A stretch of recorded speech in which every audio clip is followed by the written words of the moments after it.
데살로니가전서 2장 13절로 20절 말씀.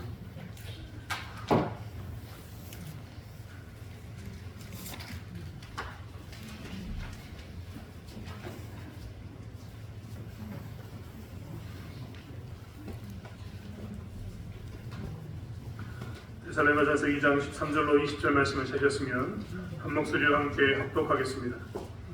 이러므로 우리가 하나님께 끊임없이 감사함은 너희가 우리에게 들은 바 하나님의 말씀을 받을 때 사람의 말로 받지 아니하고 하나님의 말씀으로 받음이니 진실로 그러하도다. 이 말씀이 또한 너희 믿는 자 가운데에서 역사하느니라. 형제들아, 너희가 그리스도 예수 안에서 유대인에게는 하나님의 교회를 본받는 자 되었으니 그들이 유대인들에게 고난을 받음과 같이 너희도 너희 동족들에게서 동일한 고난을 받았느니라. 유대인은 주 예수와 선지자들을 죽이고 우리를 쫓아내고 하나님을 기쁘시게 하지 아니하고 모든 사람에게 대적이 되어 우리가 이방인에게 말하여 구원받게 함을 그들이 금하여 자기의 죄를 항상 지음매 노하심이 끝까지 그들에게 임하였느니라. 형제들아, 우리가 잠시 너희를 떠난 것은 얼굴이요 마음이 아니니 너희 얼굴 보기를 열정으로 더욱 힘쓰노라. 그러므로 나 바울은 한 번, 두 번 너희에게 가고자 하였으나 사단이 우리를 막았도다. 우리의 소망이나 기쁨이나 사랑의 면류관이 무엇이냐? 그가 강림하실 때 우리 주 예수 앞에 너희가 아니면 너희는 우리의 영광이요 기쁨이니라. 아멘. 우리는 언젠가 다 어른이 됩니다. 어른다운 어른이 없다라고 하는 시대에 어른으로 살아가는 것은 우리의 필연적인 그리고 당연한 모습이기도 합니다. 아무튼 우리는 이렇게 나이를 먹으면 어른이 돼가고 우리도 모르는 사이에 나이 먹은 사람으로서 많은 사람들에게 드러나는 자리에 서게 되는 그러한 삶을 살게 됩니다. 어른이 된다는 것 썩 좋지는 않은 것 같습니다. 마치 어떤 때는 내 모습이 다 발가벗겨지는 느낌이 들 때도 있기 때문입니다. 지난 시간에 모범을 보이는 삶에 대해서 이야기했고 복음을 아주 간단히 전함으로 인해서 복음을 전하는 삶을 통해서 데살로니가 교회가 바뀌었다라고 말씀을 드렸는데 사실 저는 지금도 목사이지만 자리에 앉아서 순간순간 내 과거를 돌아보면 부끄러울 때가 너무 많아서 어른이 된다는 게 참 싫다라는 생각이 들 때도 있고 목사가 된다는 것은 참 어렵다. 목사가 되는 것보다 차라리 성도로 사는 건 어떨까라고 고민할 때도 있습니다. 왜냐하면 과거를 되돌아보면 내 삶의 부끄러운 점이 한두 곳이 아니기 때문입니다. 지도자가 될 때마다 그래서 저는 치열하게 싸웁니다. 그리고 아마 우리 모두가 그렇게 치열하게 싸우고 있을 것입니다.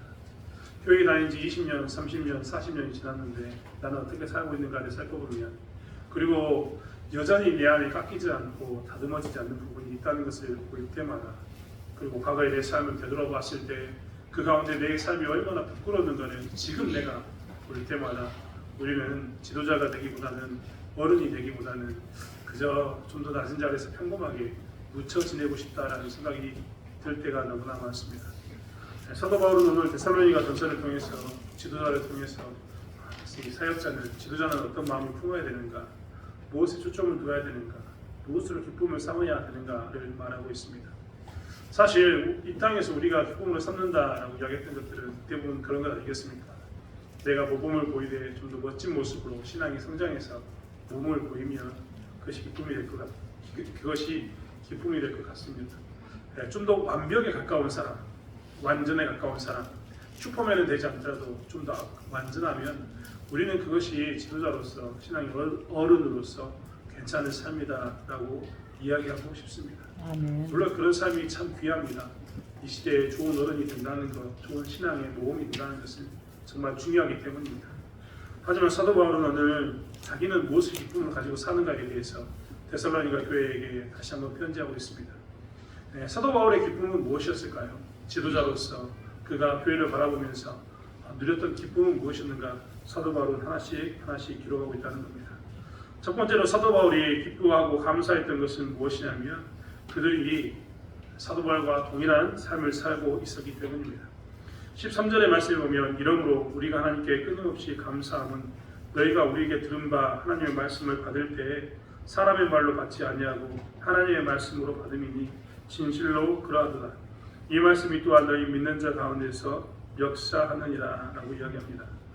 사실 이제 처음 시작했던 사도 바울은 데살로니가 교회가 자기들의 모습을 따라서 살고 있는 이것이 너무나 감사하다, 기쁨이 되었다라고 이야기하는데, 그 처음 시작은 무엇이냐면 사도 바울의 말을 사람의 말로 받지 않았다는 겁니다.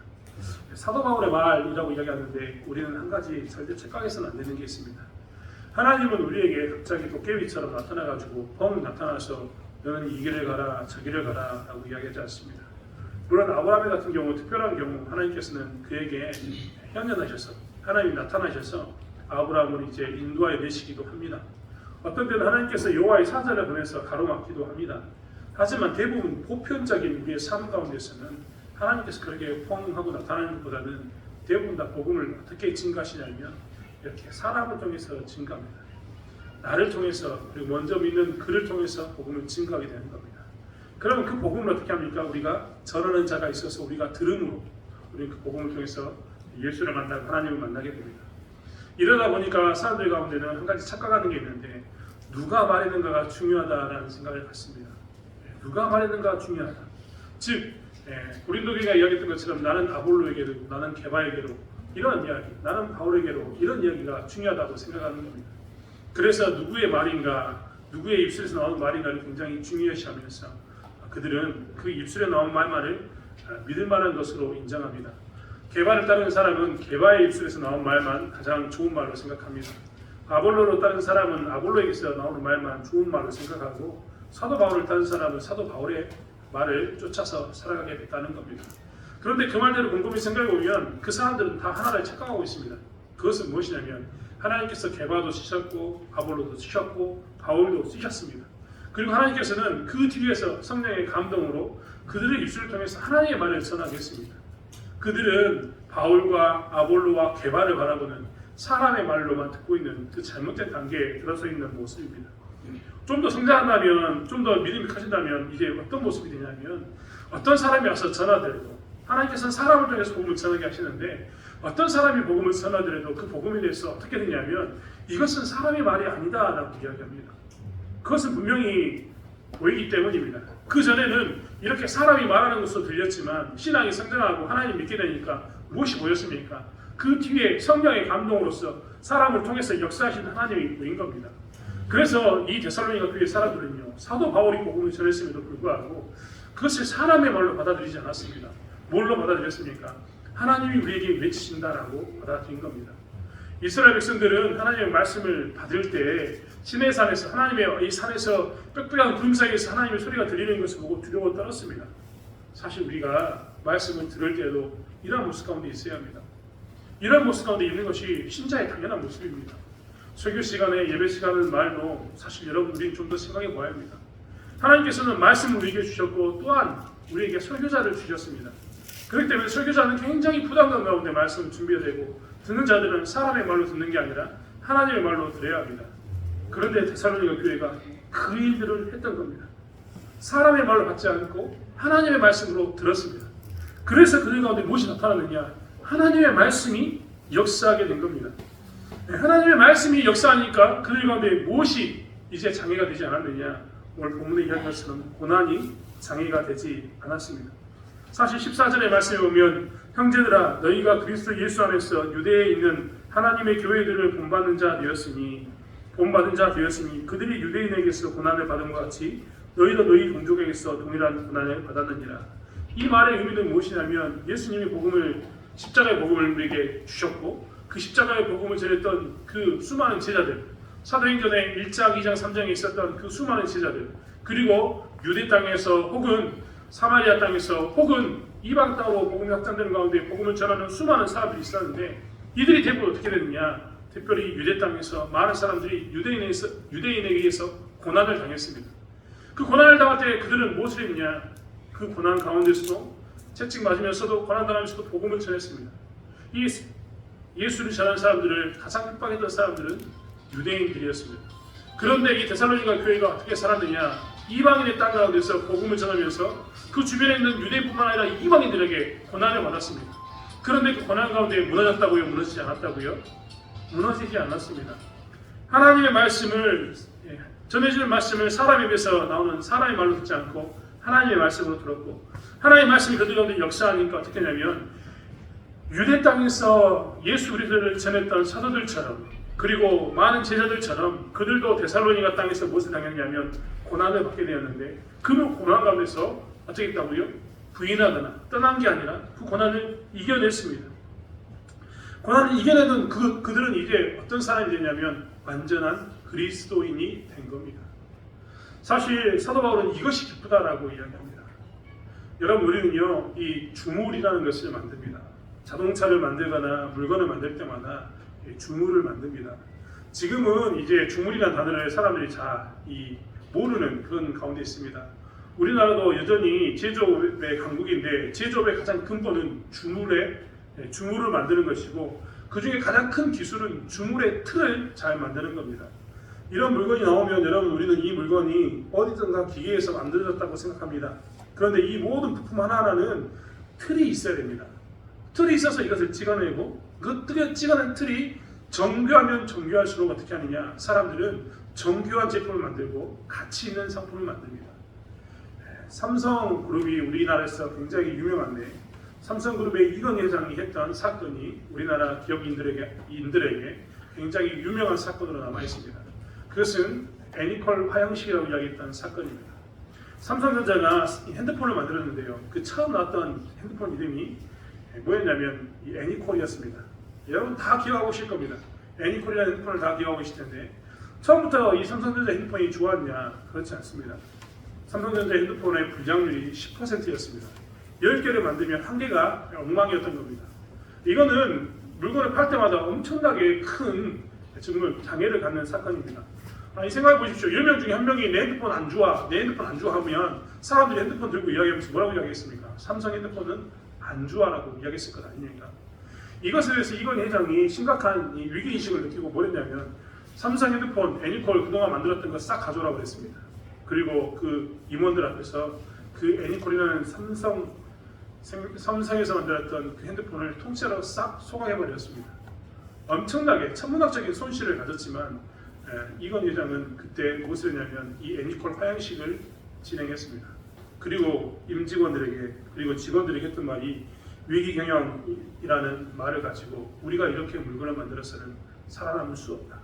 힘들고 어려울수록 우리는 더욱더 정교하게 불량률이 없는 제품을 만들어야 된다고 이야기했습니다. 여러분, 이 이야기는 지금도 통용됩니다. 우리나라에서 제일 많이 판매되는 게 반도체인데, 반도체를 만들 때도 불량률이 적어야지만 돈을 법니다. 불량률이 많으면 반도체를 아무리 만들 수 있어도 그건 다 쓸모없습니다. 왜냐하면 만들어서 버는 돈보다 나가는 돈이 훨씬 많고 신용이 떨어져서 사람들이 안 쓰기 때문입니다. 그만큼 무엇이 중요하냐면 불량률 없는 것이 중요합니다. 좀 전에 이야기했던 것처럼 주물이라는 것은 그렇기 때문에 불량률이 나오지 않도록 정교하게 만들면 만들수록 비싸고, 정교하게 만들면 만들수록 그것이 기술이 됩니다. 그래서 사람들은 이 주물 기술, 특별히 잘 만드는 이 기술자들을 원하고 있는 것을 보게 됩니다. 그런데요, 예수 믿는 사람 우리들에게는 어떤 모습이 필요할까요? 여러분, 우리들에게도 사실은 불량률 없는 신앙이 정말 필요합니다. 정말 많은 것을 느끼는데, 사람이 전하는 말은 여기서 전하는 것과 저기서 듣는 것과의 차이가 엄청나게 많다는 것을 뼈저리게 느낍니다. 이게 그냥 무의식적으로 이야기하는 이야기거리거나 게임 중에 말 전화기의 이야기라면 상관이 없습니다. 여기서 전화기를 A라고 이야기했는데 저기서 전화기를 Z라고 이야기해도 상관없습니다. 여기서 R라고 이야기했는데 저기서 O라고 이야기해도 상관없습니다. 게임이니까요. 하지만 게임일 때는 상관이 없는데, 중요한 것은 무엇이냐면 그것이 현실적으로 굉장히 중요한 암호이면 어떻게 될까요? 전쟁 중에서 써야 되는 굉장히 이 중요한 암호, 포탄을 어디로 보내달라고 이야기했던 그 정확한 좌표를 알려주는 암호라면, 그때에는 여기서 말하는 좌표를 불러줬을 때 저쪽에서 하고 대강 불러가지고 쓰면은 그것은 큰 문제가 됩니다. 왜냐하면 아군과 적군이 싸우고 있는데 잘못하면 마음대로 불러버리면 어떻게 될까요? 포탄이 적군에게 떨어진 게 아니라 누구에게 떨어집니까? 아군에게 떨어지기 때문입니다. 그렇기 때문에 그런 때에는 실전에서는 굉장히 중요한 문제로 그 문제가 작용한다는 겁니다. 복음은 어떨까요? 여러분, 5절에도 제가 잠깐 이단에 대해서 이야기했지만, 이단이 말하는 그 복음, 이 진실과 거짓이 섞여있는 이 복음, 이런 복음을 우리는 복음이라고 이야기할 수 없습니다. 이런 것은 다 이단인 거죠. 복음은 무엇일까요? 여러분 한번 생각해 보십시오. 2000년 전에 선포되는 복음과 2000년 후에 우리가 받은 복음이 다른 복음이라고 생각해 보십시오. 우리는 어떻게 될까요? 우리는 2000년 후에 받았던 이 복음을 우리가 다른 복음으로 받아들임으로 해서 우리는 무엇을 잃게 되냐면 영원한 구원의 기회를 잃게 됩니다. 즉 2000년에 있었던 복음과 지금의 복음은 같아야 합니다. 그리고 또한 무엇이 같아야 되냐면 내가 전한 복음과 그가 받은 복음이 같아야 합니다. 내가 하나님의 말씀으로 받은 복음, 예수 그리스도의 받은 은혜로 받은 복음, 그리고 내가 받은 복음이 너무나 귀해서 내가 사도로서 어떤 고난을 당할지라도 내가 그들에게 복음을 전하겠노라고 이방인의 땅으로 가서 전했던 그 복음은 변질돼서는 절대 되지 않고 어떻게 된다고요? 온전하게 복음이 전해져야 합니다. 아마 사도 바울은 그의 목숨을 걸고 이 온전한 복음을 전하기 위해서 안간힘을 썼을 겁니다. 그런데 중요한 것은 그 다음입니다. 받는 사람이 만약에 사도 바울이 전했던 온전한 복음을 자기의 생각에 따라서 변질돼서 받으면 어떻게 될까요? 그것은 복음이 아니라 다른 것이 됩니다. 아마 이단이 되겠죠. 그런데 데살로니가 교회는 뭐 했다고요? 사도 바울이 온전히 전하기를 원했던 복음, 그가 수많은 고난 가운데서도 이것만큼은 내가 반드시 전해야겠다고 전했던 복음을 그들은 받아들인 겁니다. 그것도 불량률이 제로에 가까운 온전한 복음으로 그들이 받아들였습니다. 사도 바울은 오늘 무엇을 이야기하냐면 난 지도자로서 이게 제일 기쁘다라고 이야기합니다. 내가 전했던 그 온전한 복음, 내가 이것이 너무나 소중하기 때문에 내가 수많은 위협과 수많은 고난 가운데서도 이것을 전하기 위해서, 이 소중한 것을 전하기 위해서 내가 이렇게 움직이고 있었고, 그 소중한 것을 전하기 위해서 핍박받으면서 이 아그나티와 가드라고 이야기하는 그 도로를 쫓아서 가면서 그 중간에 데살로니가 지역에서 이 복음을 전했는데 데살로니가 교회가 이 복음을 받아들여서 뭐 했다고요? 나와 똑같은 모양의 복음을 가지고 있다. 내가 전했던 복음이 A였다면 그들도 A라는 복음을 가지고 있다라고 이야기하는 겁니다. 변질되지 않은 복음 가운데 그들이 어떻게 하고 있다고요? 서 있는 겁니다. 심지어는 그들이 뭐 했냐면 자기가 전했던 복음과 똑같은 복음을 지키기 위해서 무엇까지 당하고 있냐면 고난까지 당하고 있습니다. 예루살렘에서 찍었던 그 복음이 지금 데살로니가에서 찍었던 복음과 비교해 보니까 어떻습니까? 똑같습니다. 똑같기 때문에 예루살렘에서 당했던 고난만큼 데살로니가 교회도 고난을 받으면서 그것을 지키려고 안간힘을 쓰고 있습니다. 그리고 거기에서 끝나는 게 아니라 복음을 전하고 나누고 교회를 세우는 일 가운데 데살로니가 교회가 있었던 겁니다. 사도 바울은 그래서 그것을 지도자로서 가장 기쁘다고 표현했습니다. 쉽게 표현하면 같은 길을 가는 그 사람이 내 뒤에 있다는 것이 나는 행복하다는 겁니다.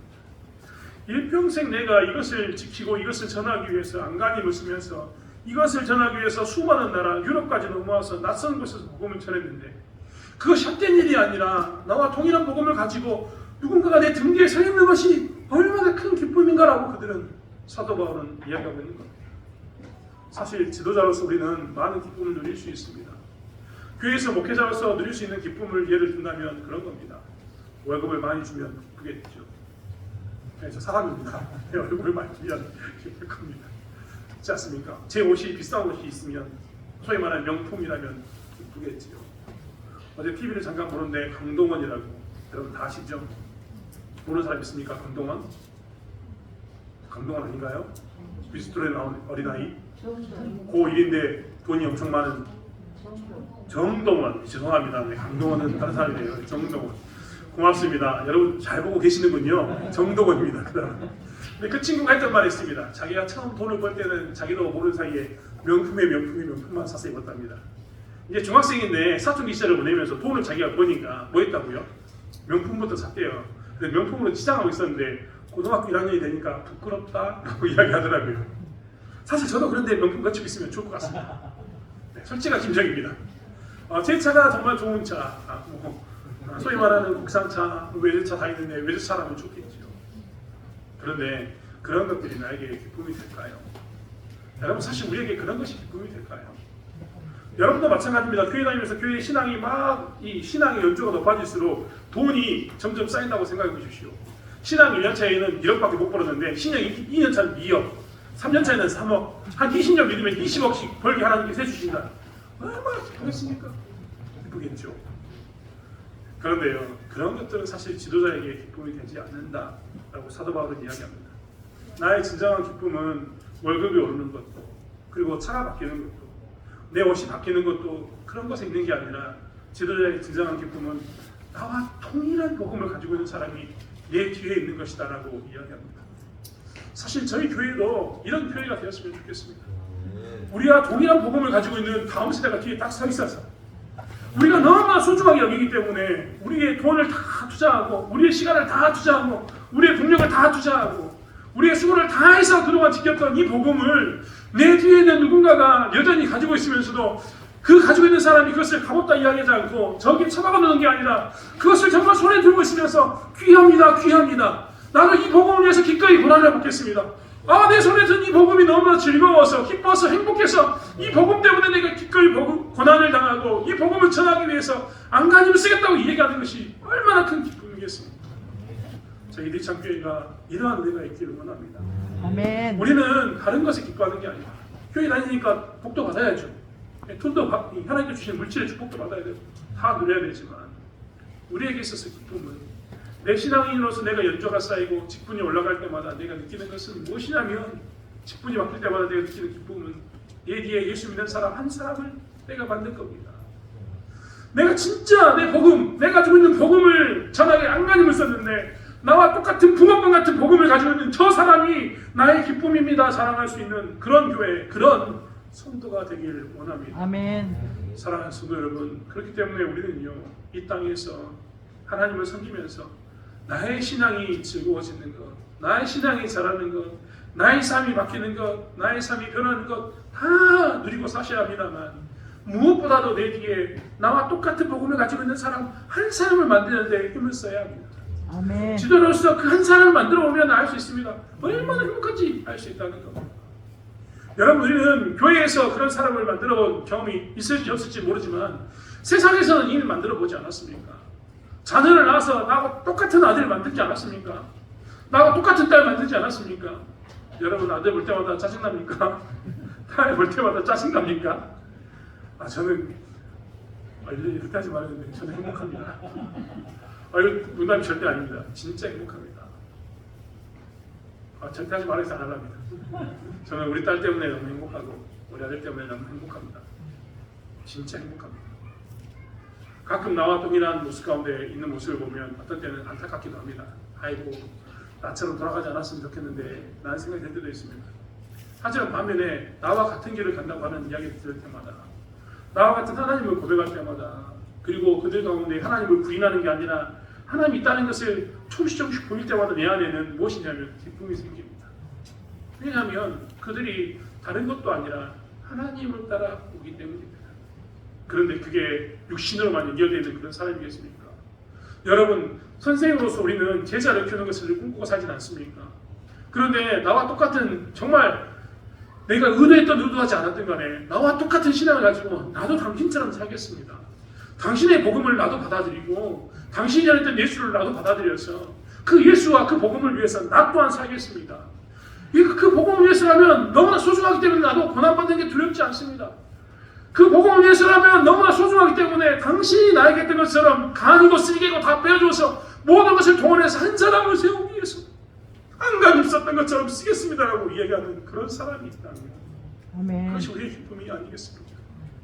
사실 우리는 그 일에 힘써야 합니다. 아멘. 그리고 나를 꼭 닮은 사람, 그리고 나의 신앙과 동일한 신앙을 고백하는 사람 한 사람이 내 뒤에 있다면 그것을 기쁨으로 여기고 감사로 여기는 것이 우리의 삶이어야 되는 것을 보게 됩니다. 아멘. 여러분, 교회가 문제가 있는 것은 복음이 변질되었기 때문 아닙니다.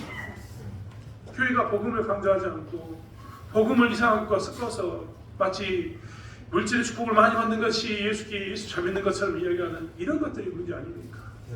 십자가의 복음은 분명히 우리에게 전해졌는데 우리 때에 우리가 십자가의 복음을 전하지 못하거나 변질시키는 것이 문제가 아니겠습니까? 아멘. 그렇다면 우리는 다시 한번 되돌이켜야 합니다. 우리의 영광과 기쁨이 무엇입니까? 복음 아닙니까? 우리의 영광과 기쁨이 무엇입니까? 나와 동일하게 복음을 가지고 사는 그 사람 한 사람을 찍어내는 것, 만들어내는 것, 그것이 아니겠습니까? 여러분, 다시 한번 우리는 우리의 삶을 되돌아보면서 나의 삶 가운데 나와 동일한 신앙을 고백하는 사람이 있는지 그 사람을 만들었는지를 살펴보기 원합니다. 그리고 신앙의 연조가 이만큼 찬 우리들이 하나님 내 뒤에는 누가 있습니다. 내 뒤에는 최소한 누가 있습니다 라고 고백할 수 있는 그러한 삶을 살기를 원합니다. 대창교회도 마찬가지입니다. 우리가 그러한 사람을 많이 만들면 이 땅의 복음은 여전히 유지될 겁니다. 아멘. 이 데살로니가 교회에 사도 바울이 지나가면서 전했던 그 복음, 짧게 전했던 복음이 능력이 되었던 것처럼 우리 또한 그러한 복음의 능력을 경험하게 될 줄 믿습니다. 아멘. 성지 순례를 가면서 터키 지역에서 굉장히 긴 시간을 보냈습니다.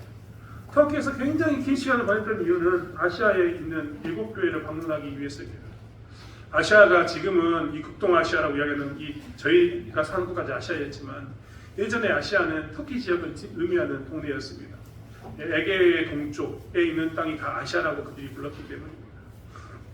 그런데 그 아시아에서 돌 때마다 아시아의 7교회가 지금은 기둥만 남아있거나 터키의 사람들이 정말 거기에 낙서를 하고 정말 이런 말하기 좀 부끄럽습니다만 오줌을 싸는 그런 공원이 되어 있는 것을 보면서 너무나 가슴이 아팠습니다.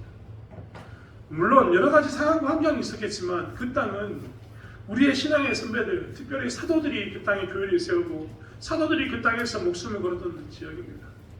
에베소서 교회는 어디 있는지 보이지 않습니다. 빌립보 교회도 보이지 않습니다. 흔적도 찾을 수 없는 교회가 너무나 많습니다. 왜냐하면 복음이 이어지지 않았기 때문입니다. 여러분, 이슬람 땅에는 예수 믿는 사람, 하나님 믿는 사람이 있을까요? 없을까요? 저는 이슬람이라고 이야기하는 IS의 전쟁을 통해서 굉장히 많은 충격을 받았습니다. 최근에도 이번에 러시아와 우크라이나 전쟁 이런 이야기 가운데 중동에 관한 이야기가 잠깐 등장할 때마다 너무나 충격을 먹었습니다. 왜냐하면 제가 공부를 해보니까 지금 이란과 이라크라고 이야기했던 지역에 여전히 에스더 이후에, 여전히 느헤미야 이후에, 에스라 이후에 있었던 그 예수 믿는, 하나님 믿는 사람이 그 땅에 여전히 살고 있었기 때문입니다. IS 전쟁이 나는데 IS라고 이야기하는 이슬람 극단주의자들이 제일 먼저 제일 많이 죽인 사람이 누구였냐면 그 이란과 이라크 땅에 살고 있는 하나님 믿는 사람을 그들은 제일 많이 죽였습니다. 그런 것을 보면서 깜짝 놀란 것은 무엇이냐면 그 땅에는 어떻게 복음이 지금도 있을까?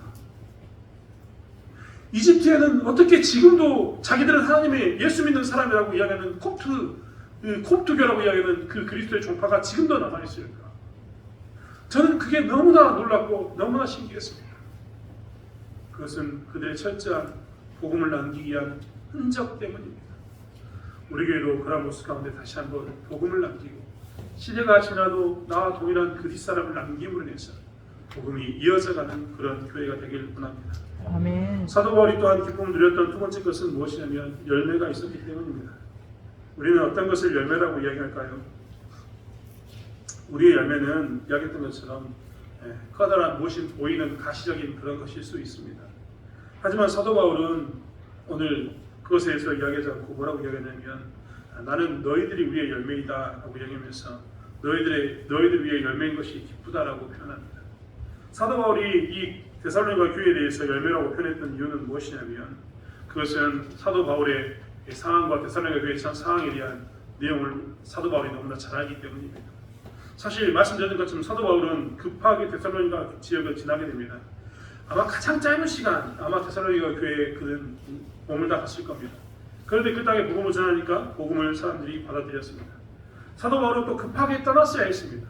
근데 급하게 떠나니까 그 뒤에 왔던 사람들이 이제 사도 바울에 대해서 공격하기 시작했습니다. 너 사도 바울과 그 선교팀이 왜 급하게 떠났는지 아느냐?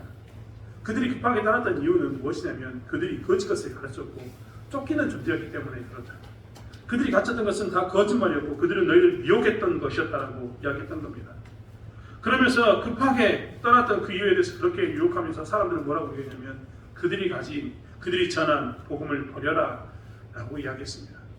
그런데 데살로니가 지역에 있는 사람들은 그 일들에 대해서 뭐라고 얘기했냐면 그 일들에 대해서 그들이 급하게 전한 복음에 대해서 부인하는 것이 아니라 복음을 지키고 살았습니다. 사도 바울은 한 번, 두 번 너희에게 가고자 했으나 사탄이 우리를 막았도다라고 이야기하는 것처럼 계속해서 가고 싶었는데 그게 질병인지 혹은 여러 가지 영적 상황으로 방해인지 모르지만 사도 바울이 가고자 할 때마다 데살로니가 교회를 갈 수가 없었습니다. 이쯤 되면 사람들은 더 의혹이 생겼을 법한데 데살로니가 지역에 있는 사람들은 이 사도 바울을 믿고 신뢰하면서 그들이 전했던 복음을 놓치지 않고 살았습니다. 사도 바울은 그래서 그것이 열매이다. 너희들이 복음을 끝까지 지킨 것이 열매이다라고 이야기하면서 나는 그것이 기쁘다라고 이야기하고 있습니다. 사랑하는 성도 여러분, 세찬 폭풍이 지나고 나면 나무에는 낙과가 생깁니다. 떨어진 낙과는 쓸모가 없지만 그 폭풍을 견딘 그 나무에 달려있는 나무는 정말 귀한 대접을 받습니다. 그리고 그 나무는 우리에게 기쁨을 줍니다. 우리에게도 마찬가지입니다. 우리에게서도 열매는 이렇게 기쁨을 줍니다. 사실 우리가 복음을 전하면 어떤 사람은 복음을 받아들일 수도 있고 복음을 받아들이지 않을 수도 있습니다. 처음에는 받아들였으나 그들이 수많은 시련과 고난 가운데서 떨어지고 실족하는 경우를 만날 수도 있습니다. 그들에게 계속해서 반복적으로 여러 번 계속해서 반복적인 일로 그들을 세우면 무너지고 세우면 무너지고 세우면 무너지는 그런 일이 우리 가운데 수없이 나타날 수도 있습니다. 하지만 우리가 세우면 무너지고 세우면 무너지는 그들을 7번 무너졌을지라도 8번 세워서 그들이 열매를 맺게 된다면 그것이 지도자의 기쁨인 것을 우리는 보게 됩니다. 그것이 사실 신자의 기쁨인 겁니다. 우리는 데살로니가 교회가 이 열매 맺은 것에 대해서 사도 바울이 기뻐했던 것을 기억하면서 그렇기 때문에 무엇을 해야 되느냐? 열매에서 기쁨을 찾아야 합니다. 교회 다니면서 우리는 많은 기쁨을 찾을 수 있습니다. 정말 많은 기쁨을 찾을 수 있다니까요. 하지만 그 가운데 가장 우리가 찾아야 할 것 중에 하나는 무엇이냐면 나의 열매입니다. 나를 통해 예수를 믿고 주를 고백하는 심령의 열매, 그리고 무너졌던 그가 함께 기도하고 함께 예배하면서 세워져가는 것을 보는 그 열매. 나와 함께 있던 그가 어려운 가운데 있었으나 함께 기도함으로 이겨내고 승리하는 것을 바라보는 그런 열매. 많은 유혹이 있으나 그 유혹 가운데 빠지지 않고 함께 그 유혹을 정말 어렵게 이겨냈지만 이겨내는 그런 열매. 그런 열매가 있는 것이 지도자의 기쁨이 되어야 될 줄 믿습니다. 아멘. 교회 다니면서 우리는 다른 것으로 기쁨을 찾지 않았으면 좋겠습니다. 여러분, 우리에게 있어서 다른 것이 기쁨이 될 수 있는 확률이 굉장히 많습니다. 오전에도 이야기했던 것처럼 어떤 때는 먹고 마시고 취하는 우리 배를 채우는 것이 우리의 기쁨이 될 수가 있습니다. 하지만 우리는 먹고 마시고 취하는 우리 배를 채우는 일로 기쁨을 삼아서는 되지 않습니다. 오히려 신앙 안에서 같이 무너진 자를 세우고 동료들과 함께 치열한 복음의 전쟁 가운데서 싸우고 그 싸움에서 승리하고 그 싸움에서 성장하고 그 싸움에서 우리가 무너지더라도 다시 일어서기를 바라는 그 모습 가운데 서 있는 것, 그것이 우리의 열매인 것을 보면서 그것을 즐거워하는 기뻐하는 저와 여러분이 되기를 원합니다. 아멘. 사실 우리는 늘 승리하고 싶습니다. 하지만 늘 승리할 수는 없습니다. 어떤 때는 넘어질 수도 있습니다. 하지만 그럴 때마다 요한을 바라보는 저와 여러분이 되기를 원합니다. 아멘. 예전에 제가 그런 말씀을 드린 적이 있습니다. 우리는 요한을 앙망하는 사람이다 라고 말입니다. 요한을 앙망한다는 것은 사람이 땅에 넘어졌을 때, 어린아이가 땅에 넘어졌을 때 거기만 빼꼼히 들어서 부모님을 바라보는 그것이 요한을 앙망하는 겁니다. 앙망하다의 앙자는 우러를 앙자에 바랄 망자입니다. 그러니까 우러서 거기만 들어서 보는 겁니다. 그러면 하나님께서 우리에게 소망을 주십니다. 우리는 소망을 가지고 삽니다. 소망이라는 것은 내가 가진 모든 바라보는 것을 이야기합니다. 우리의 소망은 하나님이라고 고백하는 것은 내가 바라보는 모든 것은 내가 원하는 모든 것은 어디에 있냐고 고백하는 것이냐면 하나님께 있다라고 고백하는 것입니다. 우리가 말하는 희망, 그 희망은 무엇이냐면 희망의 희자는 값비싼 자수가 되어 있는 천을 의미합니다. 즉 희망이라는 것은 내가 값비싼 것, 좀 더 가치 있는 천을 가지기를 바라는 마음을 희망이라고 이야기했습니다. 즉 나에게 유익이 될 만한 것, 내게 귀하다고 생각하는 것을 나는 갖기로 합니다 라고 이야기하는 게 희망이라고 사람들은 이야기합니다. 우리에게 희망은 무엇입니까? 예수 그리스도 안에서 이 열매가 되기로 합니다.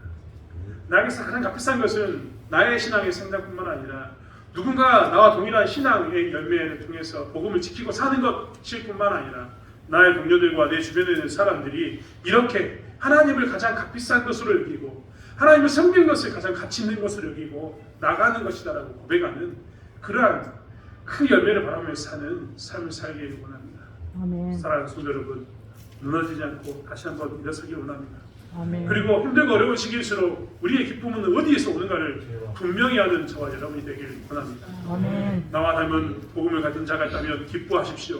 아멘. 나와 함께 신앙의 그 역경을 이겨내면서 희망이라는 것을 보면서 예수를 섬기는 것, 하나님을 따르는 것이 값비싸고 가치 있는 것이고 내가 원하는 마음이다라고 고백하는 사람이 있으면 그리고 그와 함께한다면 그것을 기쁨으로 여기는 삶을 살아가는 저와 여러분이 되길 원합니다. 아멘. 기도하겠습니다. 하나님, 우리는 어디서 기쁨을 찾아야 합니까? 신앙생활 많이 하다 보면, 오래 하다 보면 채워질 것은 다 채워집니다. 물질도 채워지고 자녀들의 문제도 채워집니다. 내가 가지고 또 문제도 해결됩니다. 그래서 어떤 때는 나태하고 게을러질 때도 있습니다. 더 이상 채울 것이 없구나라고 생각할 때도 있습니다. 하지만 하나님, 우리가 그러한 채워지는 것으로 기쁨을 찾지 않게 하여 주시옵소서. 우리는 복음을 동일하게 지키는 사람으로서 나 동일한 복음을 가진 자를 만드는 것으로서 기쁨을 누리게 하여 주시옵소서. 우리는 나와 함께하는 자들이 예수를 쫓아가는 것이 소망이고 예수를 쫓아가는 것이 나의 악망이고 예수를 쫓아가는 것이 나의 희망이라고 고백하는 그러한 사람, 그런 열매가 있을 때 기뻐하는 삶을 살 수 있도록 우리를 붙잡아 주실 줄 믿습니다. 아멘. 하나님, 모든 것을 하나님께 맡깁니다. 감사드리며 예수님의 이름으로 기도드렸습니다. 아멘.